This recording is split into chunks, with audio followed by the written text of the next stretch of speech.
So the VALOR program originally started out with a core set of objectives that we determined were fairly broad. And so we have left those kind of as the program objectives, and they're on the website and things too. But they center a lot around a collaborative decision making, the ability to flesh out ideas, work for the common goals of the industry. So bigger, broader terms that are industry wide and really beyond that. But then we went and came up with 4 objectives and goals for the individual participants and things that they can really have ownership over. Because I feel like instead of just giving people terms and words, once you give them ownership of those, then they can own them. So they are things like becoming an advocate for agriculture, becoming somebody who influences others in legislative policy, for example.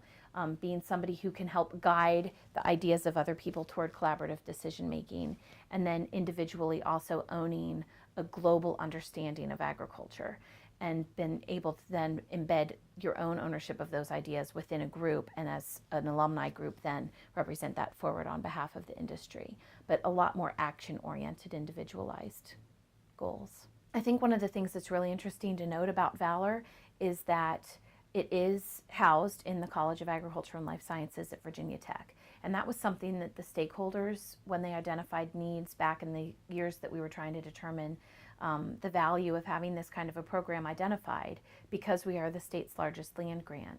But that doesn't necessarily mean that it's only open to people who are affiliated with Virginia Tech or who are graduates of our college, for example. And I have been very clear from the get-go in the time that I took this position that this is a program for our industry. It is to be owned by our industry. It isn't necessarily funded by one group over another. And so in doing that, it's really open to everyone. But because we're affiliated with the university, we have the ability to have graduate students working with us.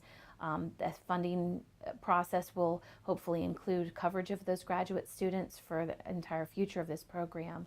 And in doing that, it gives us the ability to really look at, especially for our participants and stakeholders, the impact and the value and the gains made by going through the program.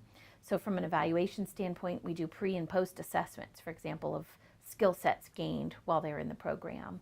We also have the ability to look at what people do beyond that and how they influence the greater industry across the state. We have the ability to look at the economic value of funding somebody in this program and then what it means to go back for them. And the ability to justify to an employer or to a coworker, for example, or even to somebody's family if they're self-employed, what going through this program will mean for them and the potential impacts for their business if somebody needs to be that specific about it, more so than just feel good kinds of things that they've learned. I do fully expect that in every class, when we talk about policy, for example, there will probably be an individual or two that know policy really well, but don't know a specific commodity. And then the inverse is true, where somebody may have grown up growing a certain crop for their entire life and don't really understand what happens once that crop leaves their farm and where does it go internationally and how does policy influence that. And so I think it's the ability to bridge those gaps and let those people share their ideas and experiences with each other that makes the picture totally full.